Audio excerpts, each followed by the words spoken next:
अल्लाह का हुक्म और इब्राहीम अलैहिस्सलाम का इम्तिहान। बिस्मिल्लाहिर्रहमानिर्रहीम। इंसान की जिंदगी में कभी कभी ऐसे मोड़ आते हैं जहां उसे अपने सबसे अजीज चीज की कुर्बानी देनी पड़ती है, लेकिन जब अल्लाह अपने बंदे को आजमाता है तो वो आजमाइश भी इतनी बड़ी होती है कि पूरी दुनिया उसका जिक्र करती है। ऐसे ही एक बंदे थे हजरत इब्राहीम अलैहिस्सलाम, जिन्हें अल्लाह ने खलीलुल्लाह यानी अल्लाह का दोस्त कहा। इब्राहीम अलैहिस्सलाम का ईमान, उनका तवक्कुल, उनका सब्र हर इंसान के लिए कयामत तक एक मिसाल है। उनकी जिंदगी की सबसे बड़ी आजमाइश का वाकया वो है जिसमें उन्हें अपने इकलौते बेटे हजरत इस्माइल अलैहिस्सलाम को अल्लाह की राह में कुर्बान करने का हुक्म मिला। ये वाकया शुरू होता है एक ख्वाब से। हजरत इब्राहीम अलैहिस्सलाम ने 3 रातें लगातार एक ही ख्वाब देखा कि वो अपने बेटे को ज़बह कर रहे हैं। पहली रात वो उठे तो सोच में पड़ गए, क्या यह मेरा वहम है? दूसरी रात वही ख्वाब आया। अब दिल घबरा उठा, लेकिन वो ठहरे अल्लाह के सच्चे बंदे तो सोचने लगे शायद यह अल्लाह की तरफ से कोई इशारा हो। तीसरी रात फिर वही ख्वाब। अब उन्हें यकीन हो गया कि यह कोई मामूली बात नहीं है, ये तो अल्लाह का हुक्म है। सोचिए, एक बाप जिसने अपनी पूरी जिंदगी बेटे के लिए दुआ की, बुढ़ापे में एक बेटा मिला और अब अल्लाह कह रहा है इसे मेरी राह में कुर्बान कर दो। लेकिन इब्राहीम अलैहिस्सलाम के दिल में शक की कोई जगह नहीं थी। उनका दिल कह रहा था, अगर यह मेरे रब का हुक्म है तो मेरी जान भी हाजिर है, बेटा भी।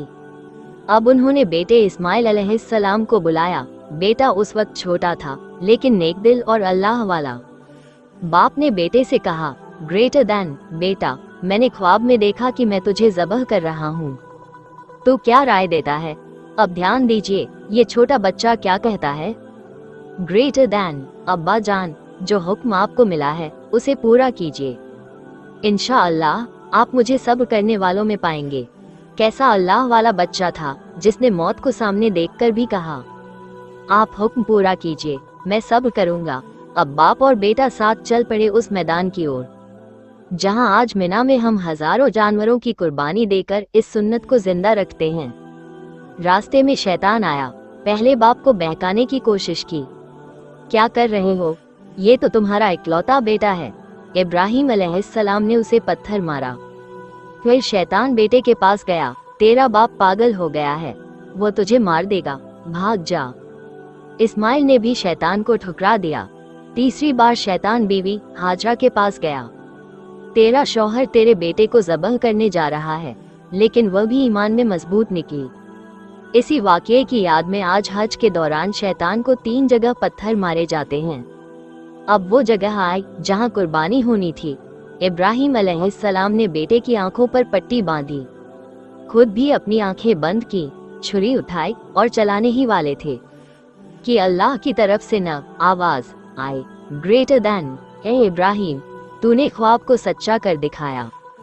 ये तो बस एक आजमाइश थी और तू उसमें कामयाब रहा। छुरी नहीं चली क्योंकि अल्लाह का हुक्म था कि बस इब्राहीम का इरादा देखना है। अब क्या हुआ?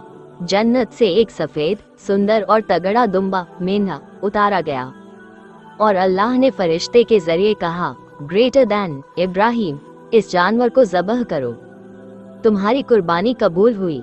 यह वाकया सिर्फ एक कहानी नहीं, बल्कि इस्लामी इतिहास की सबसे बड़ी मिसाल है ईमान, फरमानबरदारी, सब्र और अल्लाह की रजा के लिए सब कुछ कुर्बान कर देने की। आज हम जो ईद उल अजहा मनाते हैं, हर साल जानवर की कुर्बानी करते हैं, ये सब उसी सुन्नत की याद में है। लेकिन असली कुर्बानी सिर्फ जानवर की नहीं, बल्कि अपने नफ्स, अपनी ख्वाहिशों, अपने गुनाहों की कुर्बानी है। अगर तू इब्राहीम बन गया तो अल्लाह तुझसे अपनी दोस्ती करेगा। अगर तू इस्माइल बन गया तो तुझे अल्लाह की राह में कुर्बान होने का जज्बा मिलेगा। कुर्बानी सिर्फ एक रस्म नहीं, यह अल्लाह से मोहब्बत का इजहार है।